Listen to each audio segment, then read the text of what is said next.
Y muchas gracias por haber tenido la gentileza de acompañarnos esta tarde en esta charla en la que voy a intentar daros una visión sobre la medicina griega antigua, no excesivamente demasiado exhaustiva para poder hablar de más personajes o que bien fueron médicos o bien son figuras ilustres filósofos que han estado relacionados de alguna manera con la medicina, excepto un personaje que veremos al final que médico desde luego no fue, pero merece la pena citar. Realmente el origen de la medicina racional, yo voy a partir de médicos o de personajes históricos, es decir, de gente que vivió, no de personajes míticos, porque claro, la medicina racional, la medicina occidental, hunde sus raíces en la mitología griega.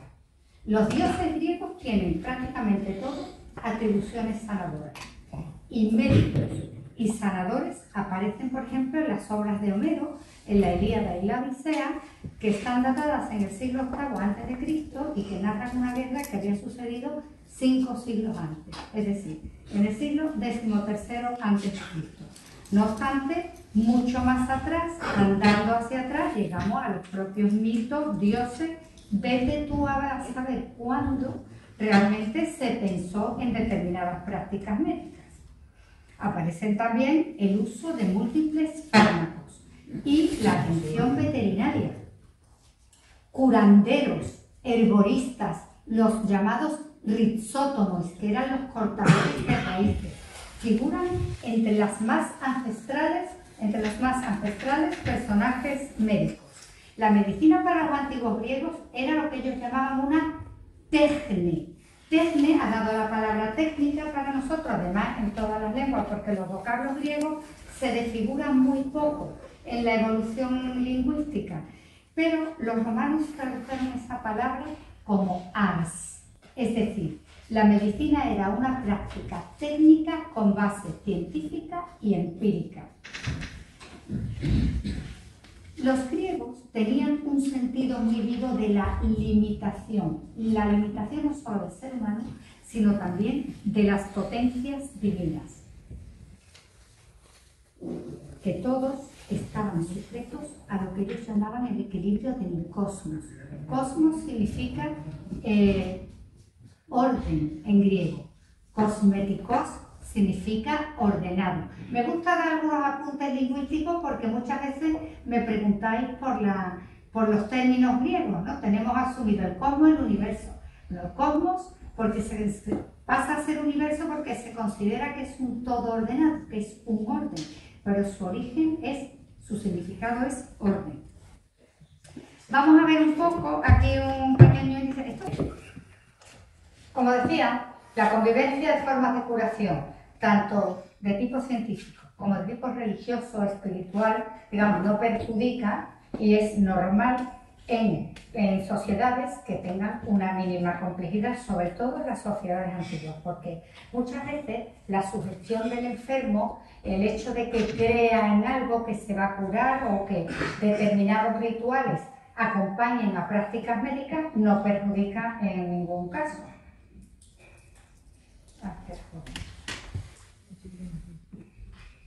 El origen del pensamiento racional en Grecia se produce cuando se habla del llamado cambio del mito al logos. Realmente no son...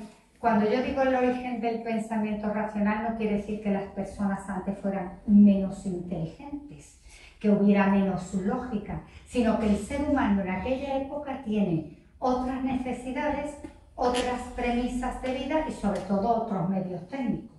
Normalmente decimos, se produce el cambio al pensamiento racional, pero eso quiere decir, porque mito y logos son dos palabras sinónimas. Mito y logos significan ambas cosas relato. Lo que ocurre es que logos tiene además una amplitud de significado, tiene una polisemia mayor y se ha, digamos, reducido cuando se habla de ciencia al campo estrictamente, digamos, empírico, y se le ha querido quitar la parte de tradición y de relato que mantiene la palabra mito. Pero quiere decir que el mito sea una idiotez y el loco sea la verdad absoluta. realmente el mito nunca fue abandonado por los griegos y casi ninguna civilización renuncia a sus mitos. No solo en el campo médico, sino también en el plano social. Los imaginarios colectivos están llenos de mitos. Y hay cosas que no se pueden explicar médicamente de una manera automática. La inmunidad de determinadas personas ante determinadas enfermedades, o también, por ejemplo, una curación repentina antes casi de iniciar el tratamiento de enfermedades relativamente graves.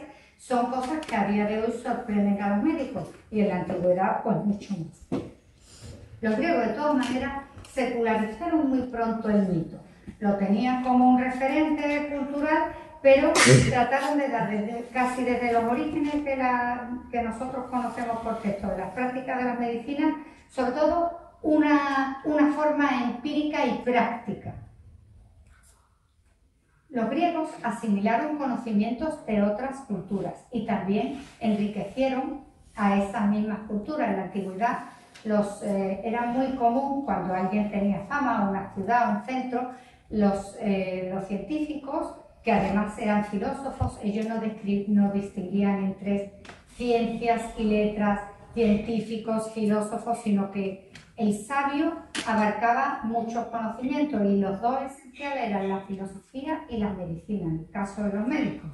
Entonces ellos se desplazaban, casi todos eran viajeros y normalmente pasaban tiempo en el país, conocían las prácticas, por ejemplo en este caso médicas del país, y se enriquecían con estas culturas, con esas prácticas, y asimismo descubrían cosas conjuntamente con esa cultura. Yo nombraré varias aportaciones, por ejemplo, en la relación de la medicina griega con la medicina egipcia o con la medicina babilonia, pero no sé de dónde es Mesopotamia, pero no se trata de hacer una conferencia de medicina comparada ni saber si esto, muchas veces se comenta, es que ya esto lo hacían. Sabemos que hay culturas que tienen documentadas determinadas prácticas médicas desde hace muchísimos siglos, lo cual no quiere decir que en otras civilizaciones que no se tocaron con ellas también hubiese esas mismas prácticas médicas, aunque no tengamos testimonio. Es decir, hablando con una persona que conoce muy bien la cultura egipcia, decíamos, es que los faraones tuvieron esa gracia de dejar inscrito en sus pirámides y en sus tumbas un montón de cosas, que los griegos, como escribían en papiros o en hojas o en tablillas, pues muchas cosas no sabemos si las escribieron o no porque no nos han llegado. El historiador griego Heródoto, en el siglo V a.C., escribió en el libro segundo de sus historias, describió muchas prácticas de los médicos egipcios y, por ejemplo, comenta que los egipcios se especializaban en una patología concreta, a diferencia de los griegos, que digamos tenían la visión del conjunto. Los griegos ven al hombre dentro de la naturaleza y las enfermedades del hombre y todo lo asocian al conjunto de la naturaleza del cosmos. Procuran ver siempre al hombre con todo lo que le pasa en una parte del cuerpo tiene que estar necesariamente relacionado con lo demás. Pero los egipcios no, los egipcios se especializaban más por ejemplo, parece ser que era una obsesión de los faraones egipcios las patologías del ano. Y en este sentido, pues, tenían especialistas exclusivamente para esto. Y relata incluso que para determinadas curas así, siempre a personas importantes, que los médicos griegos que vivían allí en Egipto, o bien no sabían egipcio, o bien había personas bilingües que trasladaban esos conocimientos, o bien había personas que eran intérpretes exclusivamente para estas prácticas médicas. De todas maneras, curiosamente, en el vocabulario médico no aparecen préstamos del egipcio al griego. Prácticas invasivas como la trepanación, la cauterización, las amputaciones, y después enemas, otras que eran consideradas muy poco curativas porque no eran lo bastante, digamos, agresivas, como las ventosas calientes, que así que la usaban también para luego cortar y que saliera la sangre con más facilidad, fueron practicadas por muchísimas civilizaciones antiguas, por muchas. De todas maneras, Heródoto siempre considera que el médico griego es más digno, es más civilizado. Los griegos pensaban, como ellos ponían siempre en el centro de todo al ser humano y le daban valor también a la curación a personas que no fueran preeminentes. Ellos no tenían una casta religioso sacerdotal que fuese una divinidad como los faraones de Egipto. Entonces la curación los médicos la hacían a personas pobres, a personas normales, a la población en general. Entonces eso les daba a ellos esa consideración por el ser humano, lo que nosotros llamamos también el humanismo, una parte importante del humanismo. Consideran ellos que son como moralmente más civilizados, un poco más finos. Muy pronto el arte de curar deja de ser en Grecia un cúmulo de prácticas y creencias sin un verdadero rigor a ser una actividad racional, porque el gusto por la precisión es una característica étnico-psicológica de la ciencia griega. Cada vez los médicos griegos se preguntan más: ¿qué es la enfermedad? ¿Cómo se produce la enfermedad? ¿Qué papel puede jugar en una enfermedad el médico y el propio paciente? El mundo griego, como he dicho antes, tiene una visión naturalista de la enfermedad. Los filósofos presocráticos, que son los que vivieron aproximadamente del VII al V a.C., antes de Sócrates, desarrollaron unas teorías sobre la naturaleza, que naturaleza en griego es physis, que se llamaba la fisiología, y era un saber teórico sobre la naturaleza. Pero la gran novedad que tuvieron los griegos en este punto de la historia fue suponer que la naturaleza es razonable, y razonable es que puede ser conocida mediante la razón humana. Y ahí se pusieron a pensar. Ellos perciben la physis como la realidad que subyace como fondo permanente y como fuente y origen a partir del cual se originan todas las cosas. La medicina racional nace, pues, de las interpretaciones que hicieron estos filósofos sobre la naturaleza y, además, en confluencia con la experiencia clínica de los sanadores artesanales que trataban directamente con los pacientes. Nosotros vamos a partir del estudio... Vamos a partir de un personaje que fue histórico, que vivió en el siglo VI a.C., nacido en el 589 aproximadamente, es decir, se tragó el siglo VI entero, porque además vivió mucho tiempo, que fue Pitágoras de Samos. Que fue un polímata, es decir, sabio en muchas materias, y que fue un filósofo místico, científico, matemático y erudito, que nació en la isla griega de Samos. Pitágoras no dejó ningún escrito. Es decir, todo lo que sabemos de Pitágoras lo sabemos o por filósofos o historiadores muy cercanos en el tiempo a él, o bien por biógrafos y escritos siempre posteriores. Con lo cual, nosotros todo lo que se le atribuye a Pitágoras lo podemos dudar. Pero Tucídides, que está considerado el historiador más importante de la antigüedad, dice que Pitágoras se basa para su interés por la medicina en esta premisa. ¿Qué es lo más grande y lo más sabio para el ámbito humano? El arte de la medicina. A partir de ahí, digamos, no queda ninguna duda del interés y de la verdad, de la veracidad de algunas cosas de medicina atribuidas a Pitágoras o a su círculo de discípulos y miembros de una escuela que él tenía. Por dar un apartado, una visión así ligerita de Pitágoras, porque normalmente Pitágoras lo que nos suena es el teorema matemático. Pitágoras fue un hombre de de familia acomodada, que viajó mucho, tuvo una educación esmerada, fue instruido por los sabios caldeos y fue a Egipto, donde vivió 22 años para ampliar sus conocimientos. Fue el único extranjero al que admitieron los poderosísimos sacerdotes egipcios de la Casa de la Vida, tras mucho sufrir, hacerle pasar todo tipo de pruebas, algunas bastante humillantes, y que además aprendió a hablar egipcio, se dice, del propio faraón Amosis II. Estando allí, Cambises de Persia invadió Egipto, con lo cual él fue tomado y llevado como prisionero a Babilonia, donde pasó 12 años aproximadamente. Como vivió mucho, le dio tiempo de estar en muchos sitios, mucho tiempo además. Y allí se asoció con los llamados Magiai. Y los Magiai es lo que ha dado la palabra magos, que eran sabios como chamanes, tenían conocimientos esotéricos, combinaban,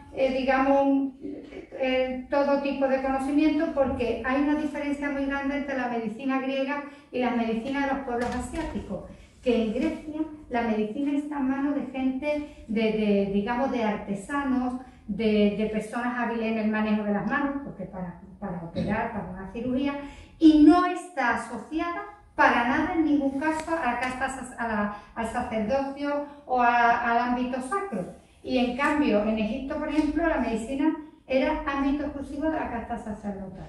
Entonces, en esta Pitágoras tuvo que integrarse muy bien también en este mundo sacro para poder escapar con vida de semejante situación.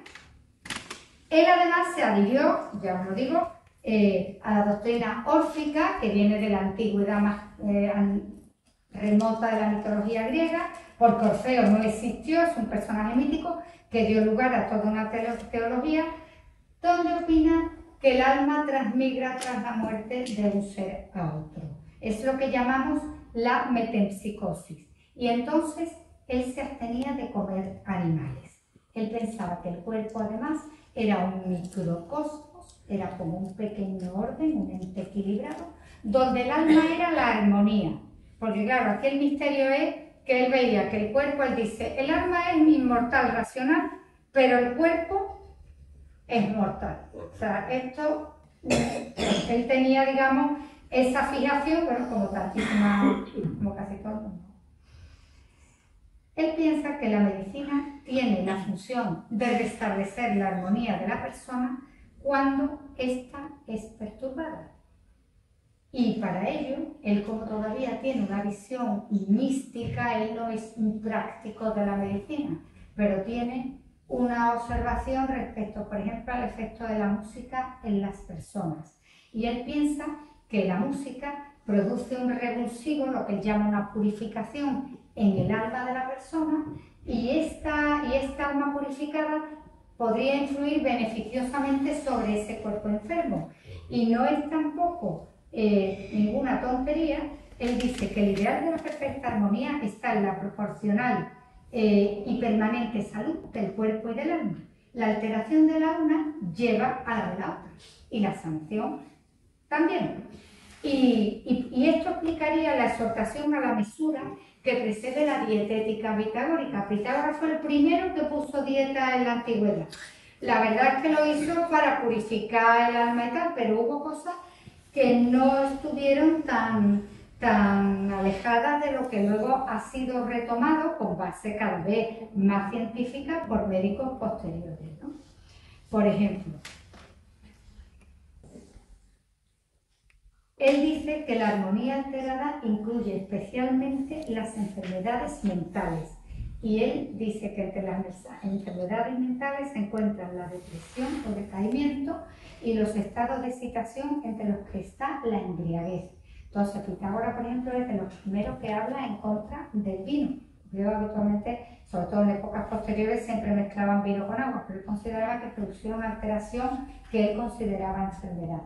Él interpretó realmente a la luz de una teoría filosófica los efectos psicológicos que tendría la música en la vida cotidiana y luego en el culto, porque él pensaba que si el cuerpo era capaz de purificarse perfectamente y liberar al alma de eso que luego se va a morir y el alma se va a ir sola a integrarse con el universo del que procede, pues cuanto más, digamos, mejor control tenga sobre el cuerpo, pues mejor te irá.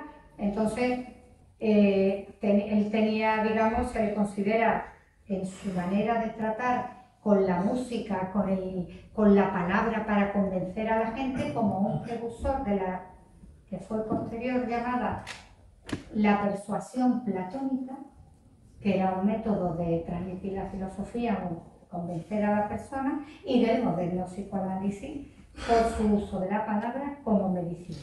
Por lo demás, Pitágoras fundó una serie de escuelas, de sociedades, donde mujeres vivían en plano de igualdad, y la propia esposa de Pitágoras, que fue Teano, y sus hijas tuvieron gran fama como curanderas, y algunas pitagóricas fueron muy conocidas como filósofas y científicas. En estas sociedades se ha hablado mucho que si eran vegetarianos, que si eran veganos, que si...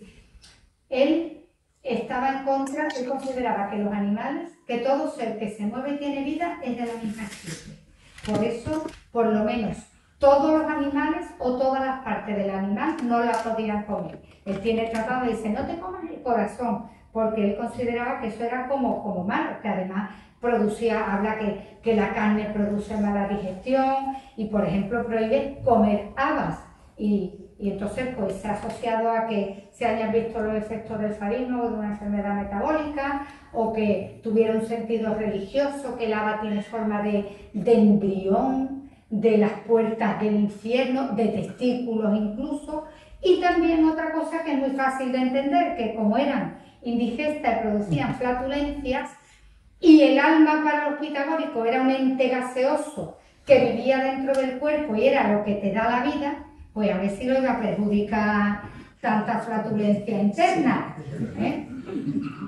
En fin, es curioso y me gusta decirlo porque realmente él sí se interesó por la medicina, pero desde otro plano del que nosotros pensamos. Sí es verdad que dijo una cosa que es el primero que la dijo.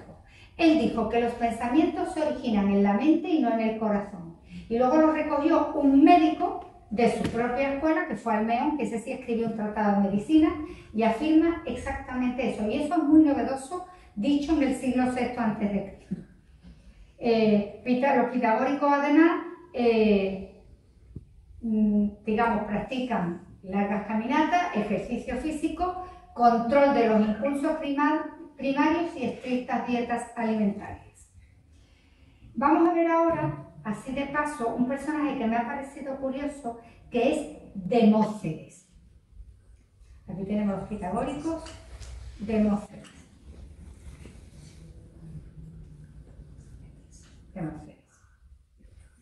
Demócedes fue un médico del siglo VI a.C., es decir, vivió un poquito después que Pitágoras. Aunque no sabemos exactamente de su nacimiento y su muerte, concretamente no tenemos los años. Pero Demócedes trabajó en Persia, porque él era un hombre de familia humilde. Normalmente los médicos griegos todos se sienten ellos descendientes de Asclepio, que fue la primera divinidad, digamos, médica después del dios Apolo.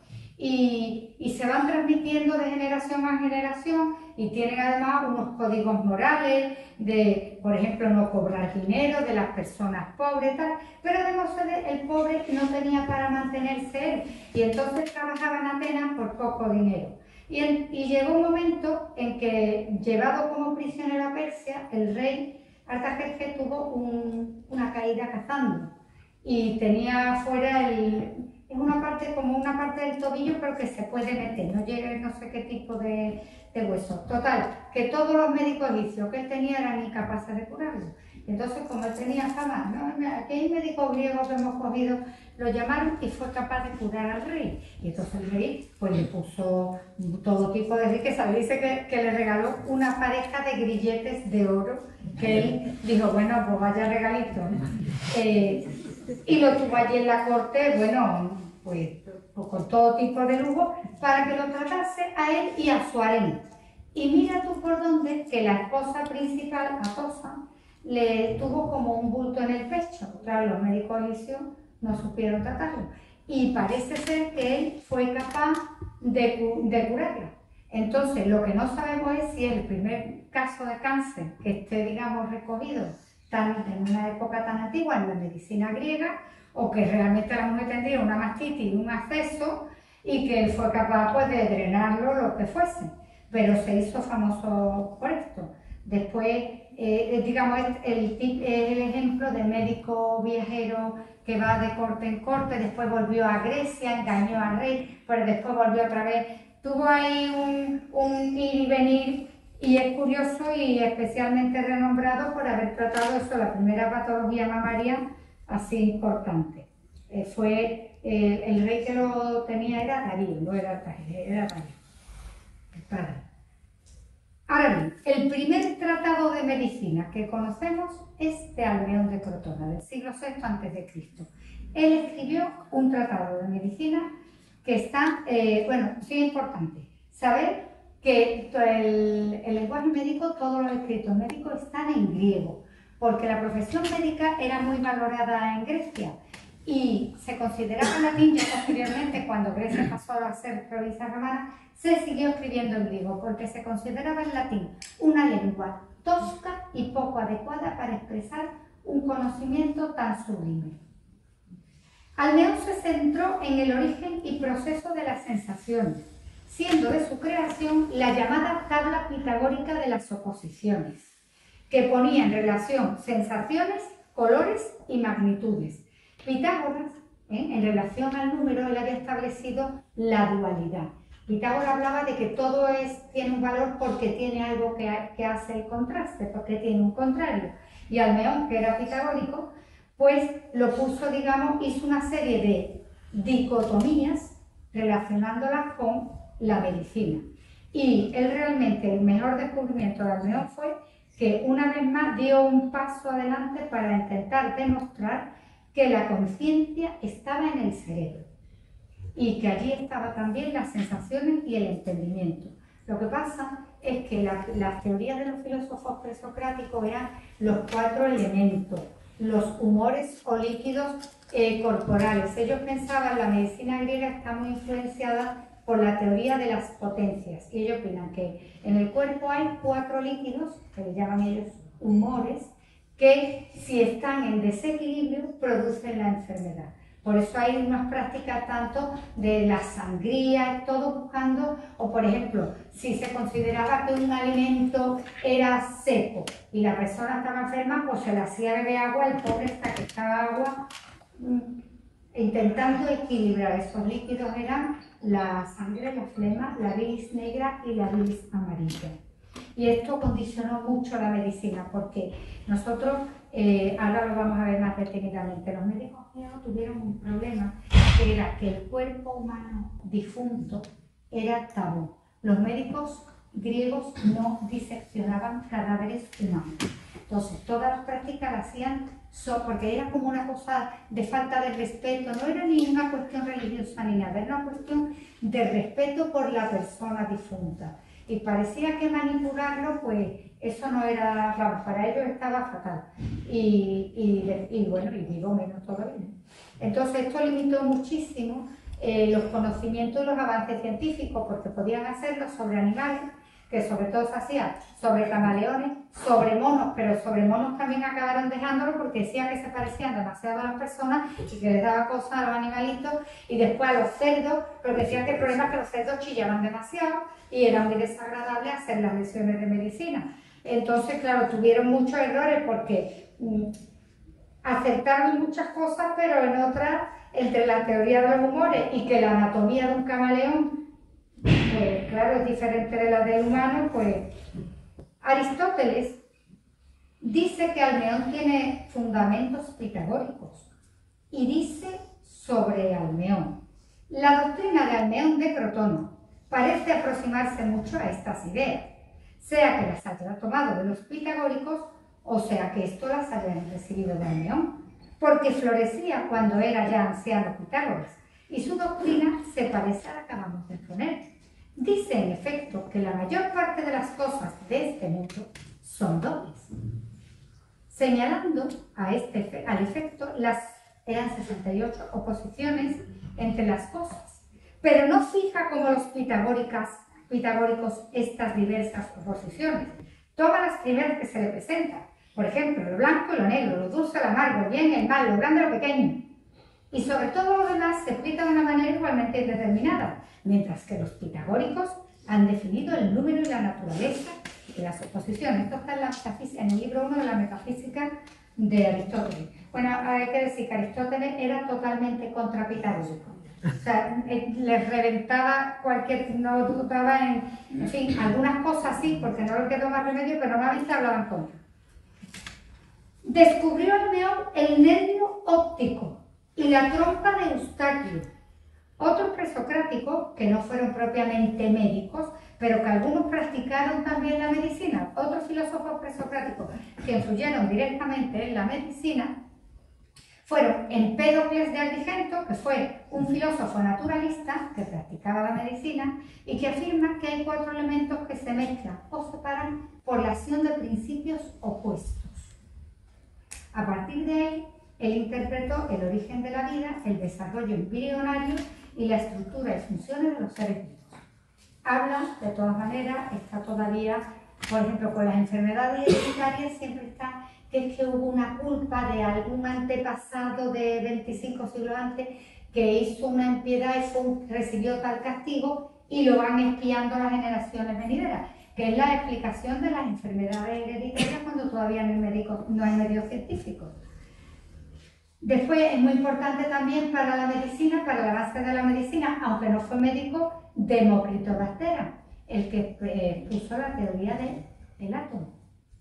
Su teoría atomista fue asimilada por médicos posteriores y lo aplicaron a la medicina. Llegando a... También Aristóteles tuvo que decir que no, porque en realidad siempre podías dividir el átomo, en fin. Demócrito lo que sí hizo fue diseccionar camaleones y escribió un tratado sobre la anatomía del camaleón y se ocupó de cuestiones patológicas y clínicas. La medicina que nosotros llamamos racional fue a partir de Hipócrates de Cos, que fue un médico del siglo V a.C. y se considera el padre de la medicina antigua, porque el médico más importante se consideró a Galeno, que fue un médico griego también, que vivió en Roma, porque ya Grecia era provincia romana, y que vivió, pues Galeno murió en el 200 y Hipócrates vivió en el siglo V a.C. Fíjate si Galeno vivió después, pues casi 7 siglos después. Hipócrates fue casi contemporáneo de Platón y era de familia descendiente de Asclepio, que era esta divinidad no era divino porque era mortal, o sea, porque lo mató Zeus, pero bueno, era digamos un héroe divino, que es el padre de la medicina mitológica. Las referencias que tenemos de Hipócrates nos lo describen como un hombre de carácter noble, digna presencia y sentimientos humanos. Se ha dicho de él que fue un hombre dotado de una inteligencia excepcional, práctico notable y sabio en varias disciplinas, con un poderoso espíritu de síntesis. Fue muy reconocido y apreciado por Sócrates, por Platón y viajó por Grecia y Asia Menor, que era costumbre entre los sabios de la antigüedad, para enriquecerse y aprender cosas con otras culturas. No sabemos exactamente en qué circunstancias murió, pero parece ser que tuvo una larga vida, quizá porque él mismo puso en práctica sus recomendaciones de higiene, dieta y ejercicio que había aplicado a sus pacientes. También se dice o se sabe que fue cuando se declaró la peste de Atenas, en el siglo V a.C., hubo una plaga en la ciudad de Atenas que mató a casi la mitad de la población. Todos los médicos griegos murieron en aquella plaga, en la llamada peste. Entonces, por ayudar, bueno, entre otros el general Pericles, el que estableció por primera vez la historia de la democracia como sistema de gobierno, murió en aquella plaga. Entonces él acudió a Atenas para ayudar. Y viendo la situación, las condiciones de los enfermos, y claro, sin saber por dónde cogerlo, como ha pasado con más de una enfermedad y no hace tanto, pues se le ocurrió que pusieran grandes calderos de vino. Él pensó que realmente el problema venía de agua. Entonces, mandó hervir grandes calderos de agua y de vino, con lo cual, en realidad, bajó un poquito la incidencia de la plaga. Puede ser que, claro, nada más que por el hecho de hervir, se eliminasen muchos patógenos en el aire, en el ambiente, que algo pudo ayudar, pero no, así por hacer algo, no es que él tuviera ni mucho menos. También se dice que el rey persa Artajerjes, que era hijo de Darío, el que había tenido a Demóstenes, Artajerjes le ofreció, también tuvo una plaga, su ejército empezó también a morir, y le ofreció todo tipo de riqueza para que acudiese a curarlo. Pero Hipócrates, sabiendo que los persas son los tradicionales enemigos de Grecia, rehusó. Prefirió quedarse con su gente pobre y él mismo pobre antes que, digamos, curar al mundo. Sus escritos, los de sus discípulos, se agrupan en el llamado Corpus Hippocraticus. Y todos los hipocráticos apoyaron los saberes de la naturaleza de los presocráticos, tanto a la hora de hablar de enfermedad como de los remedios para la misma. Compartieron la idea de la radical limitación de las posibilidades de la medicina. Y se adhirieron todos al principio de favorecer siempre al enfermo y nunca perjudicar. Tampoco distinguían entre forma y función. Y la fisiología se basaba en los 4 elementos de Empédocles. Se creía que la vida biológica de un hombre es un cambio en su naturaleza desde el nacimiento, un cambio continuo en la naturaleza desde el nacimiento hasta la muerte. Ahí tampoco se equivocaron tanto. Y estaba para ello basado en la mezcla de humores y en la conexión funcional entre las partes del cuerpo. Su sistema se basa en la observación del cuerpo humano y en la naturaleza para describir las enfermedades. Propugnó un examen exhaustivo del enfermo, convivían con los enfermos, los médicos griegos, y la experimentación para detectar síntomas y encontrar remedios. Se deja atrás cualquier intervención divina en la enfermedad y se pasa de la parte supersticiosa a una parte totalmente científica, aún con muchas limitaciones. Estamos hablando del siglo V a.C. Concebía la enfermedad como una alteración de la armonía orgánica, es decir, en su caso, de la mezcla de los distintos humores del cuerpo, de los distintos líquidos. Clasificó múltiples patologías. Entre los escritos, voy a citar algunos nada más, tenemos sobre las articulaciones y fracturas, sobre los aforismos y pronóstico. El pronóstico era muy importante. Regímenes de las enfermedades agudas, sobre la enfermedad sagrada, que era como se llamaba la epilepsia en aquel momento. Tratado de los aires, aguas y lugares, porque él creía que la enfermedad estaba muy relacionada con el clima y con el hábito de vida del enfermo. Sobre la oficina del médico, tratado sobre el comportamiento del médico, sobre la naturaleza de la mujer, sobre la visión y un largo etcétera. A pesar de su diversidad, porque ahí habrá escrito como pasaba con Pitágoras, que serán de discípulos y de gente de su escuela, porque es imposible que le diera tiempo a tanto, por mucho tiempo. Se considera un tratado de medicina unitario y la medicina para ello es una técnica fundamentada en el conocimiento racional y no tiene componentes mágicos religiosos ni es una práctica meramente empírica. Ellos recogían con minuciosidad todos los síntomas que veían, lo que se ve, lo que se oye y lo que se toca, lo que puede percibirse con la vista, el oído, el tacto, la lengua y el entendimiento. Se observaba todo en el enfermo, su postura de pie, caminando, sentado o acostado. Se examinaban los humores orgánicos, es decir, todo tipo de en fin, es un poco repugnante para nosotros, pero bueno, probamos la orina y los líquidos del cuerpo porque así era como ellos, eso era, digamos, el laboratorio que ellos tenían en aquella época. Los humores orgánicos y los cambios en la cara y en la lengua. La temperatura corporal, se palpaba el abdomen, los tumores, la fractura y se auscultaba al enfermo pegando directamente el oído al pecho del enfermo. Dicen que incluso, tendría que tener una neumonía, pues dice que incluso oían el crepitar de las membranas pleurales. El diagnóstico que hacían determinaba primero si la enfermedad era curable. Una enfermedad era curable cuando era debida al azar, es decir, un alimento estropeado, un traumatismo o un clima inadecuado.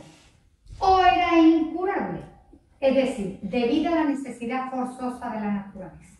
Enfermedad incurable, lamentablemente, tenemos. Entonces ellos decían que en ese caso el médico no debe actuar. O sea, que el que le tocaba, pues estaría tratado. El médico era un mero servidor de la naturaleza, que es la que sana.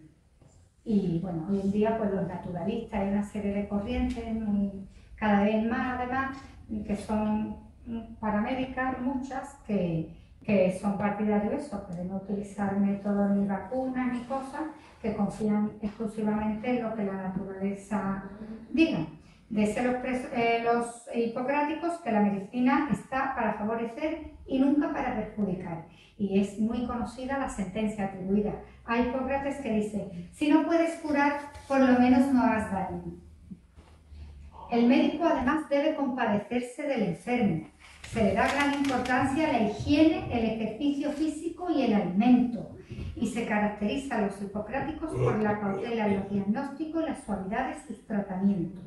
La mayoría de los tratados defienden tratamientos con remedios contrarios, lo que llamamos la alopatía. Otro padecimiento, etimológicamente allo significa otro en griego y pathos sería el padecimiento. Pero en el tratado sobre la enfermedad sagrada, que es como llamaban ellos a la epilepsia, se defiende que él además dice que la epilepsia ni es sagrada ni es nada, que es una enfermedad que está ubicada en el cerebro y que es tan normal como cualquier otra enfermedad. Y defienden tratamientos con remedios semejantes a lo que ellos consideraban que había originado esa enfermedad normalmente durante el sueño. Y en esta serie de tratados se basó el médico alemán Samuel Hahnemann para crear, por decirlo así, la homeopatía ya a principios del siglo XIX.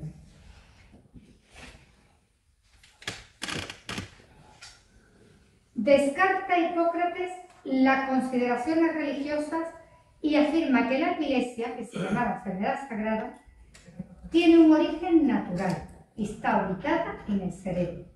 Y en su obra Los pronósticos dice: yo no hago mántica, yo describo los signos mediante los cuales se puede conjeturar qué enfermos sanarán y cuáles morirán. Y recordemos que hay una expresión que es la facies hipocrática, que lo usáis los médicos referidas a personas que han perdido mucho líquido, que tienen una enfermedad grave, o a los agonizantes. Describió enfermedades como la epilepsia, las paperas, el paludismo, la disentería y la tuberculosis. Destacó la relación medicina-alimento, así como entre dolencias y hábitos de vida y el entorno del enfermo. Y por poner un apunte, ya que hemos hablado del ano de los faraones, en el terreno proctológico, por ejemplo, Hipócrates afirma que las hemorroides se producen cuando la bilis o flema alcanza las venas del recto, afectando a la sangre de las mismas. Sangran cuando se irritan por las heces. Él habla de prolapso rectal para hemorroides, y el término hemorroides lo reserva exclusivamente para cuando sangran, cuando hay hemorragia. Después también usaban espécula, espejo, tanto rectales como vaginales. Los recursos terapéuticos, de todas maneras, más habituales eran la dieta, la cirugía y los fármacos. y también con los alimentos.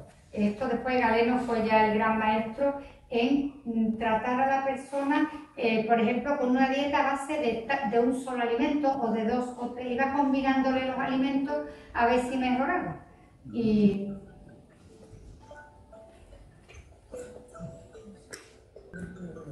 es conocida la invención del banco hipocrático para alinear huesos con fracturas. Parece otra cosa, ¿verdad?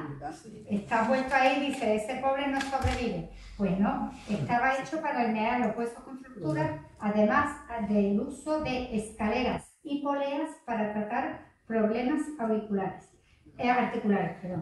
Respecto a las amputaciones, que era tan frecuente entonces, describe Hipócrates que se esperaba normalmente, si había un vendaje muy apretado o una infección muy grande, se esperaba que avanzase hasta la articulación. Y dice, y entonces se corta, cuando la gangrena ya estaba en la articulación, se separa lo sano de lo muerto. Y después es muy importante esto, porque esto sí que, digamos, no lo tiene por lo que yo sepa, ninguna otra cultura, que es, bueno, también hicieron trepanaciones, los médicos griegos. Observan un código de buena apariencia, aseo y salubridad del médico para transmitir confianza. O sea, el médico tiene que ir bien aseado y bien vestido, dice, con las uñas cortadas, para cuando llegue a tratar al paciente.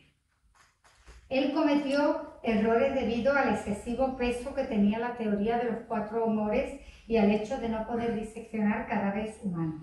A él se le atribuye el primer código deontológico de moral de la medicina, llamado el juramento hipocrático, que aún hoy se cita simbólicamente en las facultades al terminar los estudios y que supone el fundamento de la ética médica, incidiendo en el secreto profesional y en la ayuda incondicional al enfermo. Esto es un recuerdo constante del aspecto humanístico, de los aspectos humanísticos de la medicina y del valor de la vida humana más allá de lo poderoso que sea el enfermo. En el campo de la veterinaria, pues en la mayor día de las veces la medicina animal iba pareja con la medicina humana. Escribieron varias figuras de la escuela hipocrática y hacen sobre todo descripciones a veces parejas entre animales y personas. Si por ejemplo hablan de fracturas, pues en una pierna, pues de la pata del caballo. Es una cosa relativamente frecuente. En las obras de Hipócrates, y por lo que se refiere a la medicina animal, figuran descripciones de diversas enfermedades, como la hidatosis pulmonar, la epilepsia, la fiebre y las luxaciones de las articulaciones. Quizá la obra más importante para nosotros sea la que dedicó a las enfermedades del caballo, y algunos expertos opinan que muchas cuestiones de medicina veterinaria podrían haber sido omitidas por los traductores de la obra de Hipócrates, dadas las dificultades de la terminología técnica que ellos posiblemente ignorarían, y tradujeron al latín la obra de Hipócrates, pero no fueron capaces de traducir la parte animal. Y por eso hay menos de lo que posiblemente escribiesen originariamente los hipocráticos. Tampoco es lo mismo una fractura ósea en la especie humana que en un caballo, porque la decisión sobre este último caso dependería siempre de la posibilidad de la recuperación que dejase al animal con las mismas actitudes para el trabajo que tenía antes de tener la fractura. Y ahora vamos a ver algunas frases que se atribuyen. Aquí tenemos, esta es una imagen que es el consultorio de Hipócrates. Normalmente los médicos iban a la casa de los pacientes y se llevaban allí una serie de días y lo observaban y lo curaban, o salían muertos ellos también, si era muy contagiosa la cuestión. Pero otros llegaron a tener como su propio consultorio, y este es un grabado que representa a Hipócrates en su propio consultorio tratando pacientes. Las fuerzas naturales que se encuentran dentro de nosotros son las que verdaderamente curan nuestras enfermedades. El arte, la vida es breve, el arte largo, la oportunidad fugaz, la experiencia engañosa y el juicio difícil. que tu alimento sea tu única medicina. Y la más importante para mí es aquella que dice, antes de curar a alguien, pregúntale si está dispuesto a renunciar a las cosas que lo enferman. También dice que todo lo excesivo es contrario a la naturaleza, que un hombre sabio debería darse cuenta de que su posesión más valiosa es la salud. Y Aristóteles vivió en el siglo IV a.C. y fue un filósofo de obra ingente. Es el pensador que más ha influido en el mundo occidental.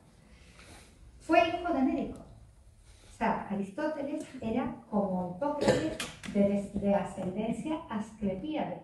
Y en esta gente, los conocimientos médicos se iban, los entresijos de la cirugía, se iban de generación en generación. Su padre fue médico en la corte de Macedonia. Trató al abuelo de Alejandro Magno y al padre de Alejandro Magno. Él mismo no fue médico, por lo menos sabemos que en el Corpus Aristotelicum no hay ninguna obra destinada a la medicina. Ahora bien, Aristóteles escribió más de 200 obras y nos quedan tratados enormes. Nos quedan 31, luego tampoco podemos descartar que algunos de esos tratados perdidos fueran sobre medicina. Lo que sí tenemos es que muchos tratados de biología y fue un gran zoólogo y anatomista. En cuanto a la medicina, es verdad que en las obras de Aristóteles siempre afirma, por ejemplo, el médico debería estudiar filosofía y el filósofo debería terminar estudiando medicina. Siempre pone en relación medicina y filosofía, cosa que era normal, porque en los médicos griegos era muy importante llegar a entender la enfermedad. En otras culturas se ha avanzado en muchos aspectos directamente actuando sobre el paciente una vez que tiene el problema. Pero, digamos, intentar prevenirlo, los pronósticos, la prevención, a ver cómo se produce, a ver cómo se puede evitar, esto era una ocupación permanente en la filosofía griega. Él era asclepíade de parte de padre y de parte de madre. Y su padre trató a Amistas de Macedonia y también a Filipo de Macedonia. Y el propio Aristóteles fue tutor durante 5 años de Alejandro Magno, que fue hijo de Filipo, fue su educador, por eso Alejandro Magno quedó tan fascinado por el mundo griego y él mismo decía, le agradezco a los dioses que he nacido griego. Si él no era griego, él era macedonio, pero él se sentía griego, debido a la influencia de Aristóteles. Y siempre estuvo relacionado con la medicina. Por ejemplo, su hija Pitía se casó con Metrodoro, que era un médico que ejerció en Alejandría, en Egipto, y que fue maestro de Erasístrato, que fue uno de los grandes médicos ya del final del helenismo, del siglo III. Realizó Aristóteles disecciones sistemáticas de al menos 50 especies de animales y estudió más de 600 animales. Y como he dicho, buena parte de su obra se perdió. Tenemos una que son 5 libros que se llaman Degenerationes Animalium, que es sobre el origen de las especies. Y él se interesa mucho por el hecho de cómo empiezan a existir los seres vivos, tanto los animales como las plantas. Entonces, escribe un tratado acerca del origen de ellos y es como si fuera el primer tratado de embriología que tenemos. De Partis Animalium, sobre las partes de los animales, que está en 4 libros, hizo un tratado de anatomía comparada. El pensamiento aristotélico supuso un gran avance como instrumento intelectual y fundamento científico para la medicina. Su filosofía aportó conceptos generales como de naturaleza, movimiento, causa o cambio. En todos estos tratados, desde el punto de vista veterinario, Aristóteles aborda un gran número de cuestiones. En orden a la anatomía y a la fisiología, descripción, por ejemplo, de los fenómenos de los estómagos de los rumiantes. El fenómeno de la rumia lo descubrió Aristóteles. La descripción y función de los cotiledones placentarios de las hembras de dicho vertebrado, la falta de vesícula biliar en el caballo, y describe la dentadura del propio caballo en relación a la edad, y otras muchas cosas. Y ahora vamos a ver a un médico como que fue Erófilo de Calcedonia. Erófilo Vivió en el 335 al 280 a.C., es decir, Herófilo vivió del finales del siglo IV a principios del siglo III a.C., o sea, fue hace aproximadamente 24 siglos o 25, ¿vale? Para que nos vayamos haciendo idea de que en aquella época, sin métodos tecnológicos y técnicos muy pocos, pues los avances que hicieron estos médicos, algunos de los cuales siguen totalmente vigentes. Él fue un médico griego que vivió en Alejandría, en Egipto, y fue el primer médico en realizar sistemáticamente disecciones de cadáveres humanos. En aquel entonces estaba prohibida la práctica de disección de cadáveres en toda Grecia, pero en Egipto los médicos que vivían allí se habían dado cuenta de que los egipcios no tenían miramientos a la hora de abrir sus cadáveres y vaciarlos para embalsamarlos y demás. Entonces, uno de los médicos, que fue colega y colaborador de Herófilo, que fue Erasístrato, el que he nombrado anteriormente, le pidió al rey Ptolomeo de Egipto, que procedía de la dinastía macedonia, que le diera gente para poderla abrir, que no podía avanzar la ciencia. Y ni corto ni perezoso le dio malhechores y esclavos condenados a muerte para que pudieran viviseccionarlos. Y los griegos, claro, a ellos les parecía una cosa abominable, pero se consolaron diciendo que, bueno, realmente los egipcios lo iban a matar de todas maneras y que no eran griegos, que nosotros jamás tocado un cadáver de un griego ni de un esclavo siquiera ni nada. O sea, siendo griegos, intocables, pero bueno, como eran egipcios, en pro de la ciencia, total, lo van a matar de todas maneras, pues mientras que se mueren, dice que usaron meconio como anestésico en estos casos. El periodo alejandrino Alejandría era un centro de saber, allí iban todos, había unas escuelas de medicina muy famosas. Herófilo tuvo mucha fama, todo el que quería aprender cosas de cirugía pues se acercaba por Alejandría y él hizo muchísimos avances anatómicos debido a que por fin pudo ver no solo el funcionamiento, sino ya también en cadáveres los órganos.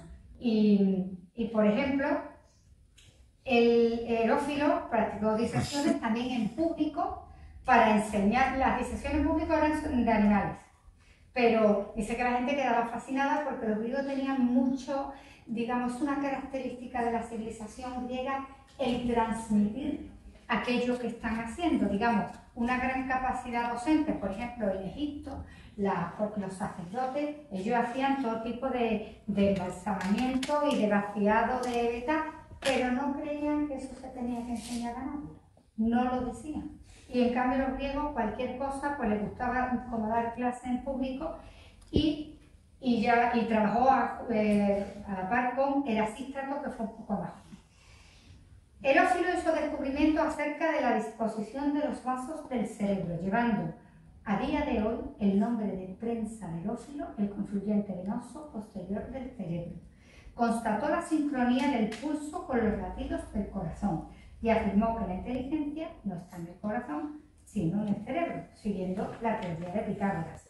También estudió el encéfalo mediante disecciones y vivisecciones en animales, describiendo las meninges, los plexos corideos y el cuarto ventrículo y la confluencia de los senos cerebrales. Fue el primero en distinguir entre cerebro y cerebelo y en dar una importancia individual a cada porción. Profundizó en la red de nervios situadas en el cráneo. Esto no se había hecho. A menudo se le considera el padre de la anatomía. Lamentablemente, su obra y la de Erasístrato se perdieron en el incendio de la biblioteca de Alejandría provocado involuntariamente por Julio César. Pero su medicina continuó en otros médicos, como por ejemplo en Galeno de Pérgamo, que fue considerado que fue el médico más importante de la antigüedad. Galeno nació en el 129 de nuestra era y en Asia Menor, en Pérgamo, donde había un santuario muy famoso en honor a Asclepio, llamado para entonces Esculapio, porque ya era el Imperio Romano, y tuvo una formación muy sólida en científica y filosófica, transmitida por su padre, el arquitecto Nicón. A los 17 años empieza a estudiar medicina, porque eso, unos pasaban 5 años, se dice que Hipócrates pasó 9 años estudiando medicina, digamos, ellos mismos iban graduando los años de formación que ellos creían que consideraban que necesitaban con distintos maestros hasta que ellos se consideraban, digamos, que ya habían aprendido lo suficiente. Tuvo prestigiosos maestros como Sátiro, que fue experto en la vivisección de animales, lo cual le permitía contemplar los músculos y las vísceras, hasta que se moría. También, claro, ya había vuelto lo de la vivisección y los cadáveres humanos, duró muy poco tiempo, duró solamente unas décadas. Ya inmediatamente se volvió a prohibir, con lo cual tenían que coger monos muertos y animales, pero ya personas ni cadáveres ni vivos. Galeno desarrolló la vivisección de animales y perfeccionó este método. La vivisección galénica se utilizó hasta el siglo XIV y estudió en varias ciudades, pero sobre todo en Alejandría, en Egipto. Después volvió a Pérgamo y allí trabajó como médico de gladiadores, porque estamos en el Imperio Romano. Entonces, el círculo de gladiadores, esto es como en las guerras, que van los médicos, los cocineros, esto en la guerra no va más que el ejército, iba detrás, en la antigüedad por lo menos. Y él estuvo trabajando como médico de gladiadores, estudiando las heridas de arma blanca, contrastaba sus conocimientos teóricos. Hizo importantes hallazgos sobre los nervios, los músculos y la médula espinal. El proceso de respiración, imagínate cuando llegaban las criaturas atravesadas por el cara, esos pulmones y esos extractores, pues ahí le dio tiempo de ver. Más tarde tuvo que marcharse a Pérgamo, de Pérgamo porque hubo una guerra, y llega a Roma en el 163 después de Cristo. Roma estaba llena de tertulia, de gente, era como un centro cultural, sobre todo de médicos. Aquí llegaba, está aprendiendo que todo el mundo tenía una curiosidad intelectual y había unas tertulias científicas en el Templo de la Paz, a orillas del río Tíber. Y allí se abordaban cuestiones éticas, médicas y filosóficas. Debo decir que en el Imperio Romano los médicos eran griegos. La medicina romana era muy rudimentaria y aprendían de los médicos griegos. Todos los nobles y todos los, digamos, las clases de élite tenían médicos griegos. Habían sido llevados muchos como esclavos a Roma, capturados, claro, cuando Roma se hizo con Grecia, pero la mayoría de ellos fueron liberados. Incluso César ordenó que se les concediese la ciudadanía romana a los médicos griegos porque eran muy respetados. Aquel joven griego, que Galeno todo el mundo se cree que es romano, era griego, de educación y mente griega. Recibía en la trastienda del circo romano, junto con otros físicos, que era como se llamaban los médicos, que trataban la fisis, la naturaleza, aquellos despojos que habían salido como titanes de hierro a la arena y volvían ahora en palihuelas, como muñecos tronchados, escupiendo espuma y tiritando de un sudor premortis. Era un entorno que no veía el gran público. La gente estaba afuera y no sabía que cuando esta gente lo reponía para adentro. Allí lo que había era gemidos, el calor de las tenazas de hierros candentes para cauterizar heridas y los médicos de gladiadores, sierra en mano, para amputar miembros o bien para tapar impotentes desperfectos irreparables. El joven Galeno toma nota de todo con una exactividad que maravilla a sus colegas romanos. Es humano y sensible y se preocupa por el dolor e intenta mitigarlo a toda costa. Galeno quiere ir más allá en la medicina, conocer las raíces de la enfermedad y el cuerpo humano, cuáles son todas sus partes y su funcionamiento. Tenía una curiosidad insaciable y fue el médico más importante de la antigüedad. Sacó definitivamente a la medicina de cualquier terreno asociado a la superstición y la convirtió en una ciencia. Su ingente labor como recopilador y sistematizador y su producción de más de 400 tratados de medicina lo convierten en el Aristóteles de esta materia. Fue un docente extraordinario y así lo mostró en todas sus explicaciones. Sus clases eran teóricas y prácticas y explicaba el funcionamiento del cuerpo humano. haciendo vivisesiones y dibujos. Fue un superdotado de la clasificación. Sacó a la medicina de esta manera de la fría vitrina del científico y la bajó a la de la filosofía, haciéndola asequible y comprensible para el pueblo. Tal fue su prestigio que se lo rifaban las clases altas de la sociedad romana, los senadores, los generales, los cónsules, los terratenientes, y eso le abrió la puerta para seguir investigando, porque necesitaba financiación, mecenas. Y el cónsul Claudio Boeto, que era muy aficionado a la anatomía, le financió De Usu Partium, sobre el funcionamiento de las partes del cuerpo, que fue el más completo tratado de anatomía de la antigüedad y texto obligado para los estudios médicos hasta el Renacimiento. Descubrió órganos, músculos, huesos y describió un esbozo bastante completo de su funcionamiento. En fisiología hizo hallazgos trascendentales, como por ejemplo el campo de funcionamiento de cada nervio. Distingue sangre venosa y sangre arterial. Ve que por las arterias no corre aire, que antes se creía que corría aire, sino sangre. Descubrió pérdida de sensibilidad y parálisis cuando se cortan determinados nervios o la médula espinal, el mecanismo excretor de la orina, y posteriormente lo requirió el emperador Marco Aurelio y pasa del mundo del circo de los gladiadores al mundo castrense, donde sigue investigando con las heridas de guerra y las enfermedades asociadas. Desarrolla todavía un poco más la teoría de la patología humoral de los líquidos y recoge todavía la teoría de Hipócrates.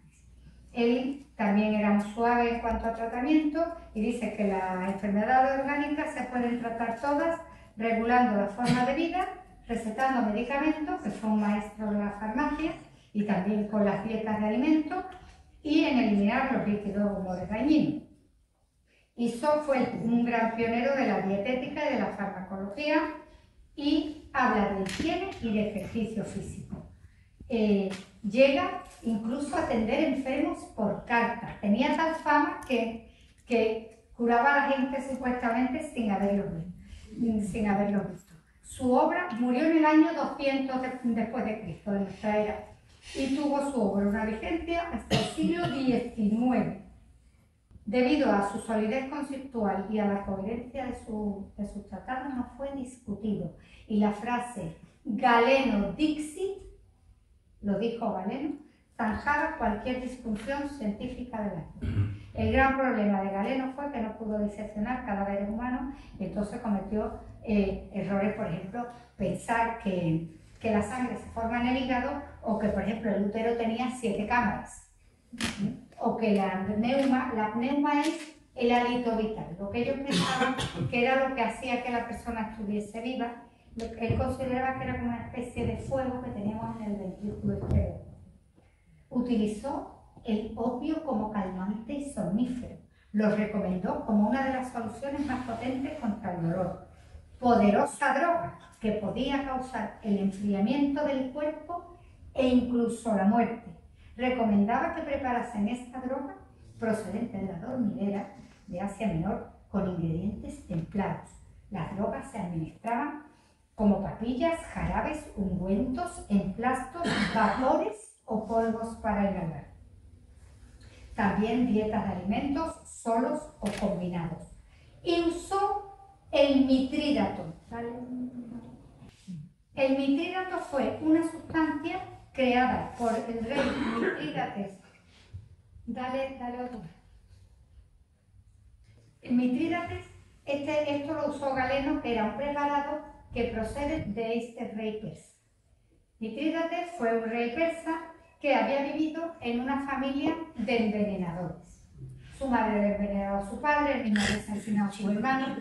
Y entonces ideó la manera, teniendo que ir a tocar al tarde o temprano, de inmunizar su cuerpo.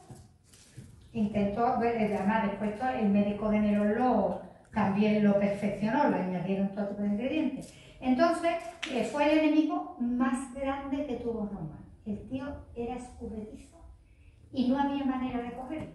Entonces él conocía unos tratados hindúes que eran las leyes de Manu, que decía que el rey debe mezclar con la comida veneno y antídoto para inmunizar su cuerpo. Y así lo hizo. Él tenía un grupo de médicos, especie de chamanes, gente sin escrúpulos. Entonces cogían a uno, o a alguien que le hubiera picado una serpiente tal, le preparaban un antídoto que funcionaba bien, que no funcionaba, mala suerte. Le daban el veneno a un tío y luego le daban el antídoto, que el tío se salvaba, perfecto, que no se saltaba, mala suerte. Entonces le pasó, ya por concluir, que lo acorraló Pompeyo. O sea, que en un momento que el ejército romano, ese sí que podía con todo. Y entonces cuando se vio, envenenó a su mujer y a sus hijas. Y él se tomó el veneno. Dice, a mí no me coge vivo. Y no se moría. Y entonces le tuvo que rogar a su capitán que lo matase con la espada antes que cae la deshonra de la mano de Pompeyo. Pues esto es todo, y si queréis hacer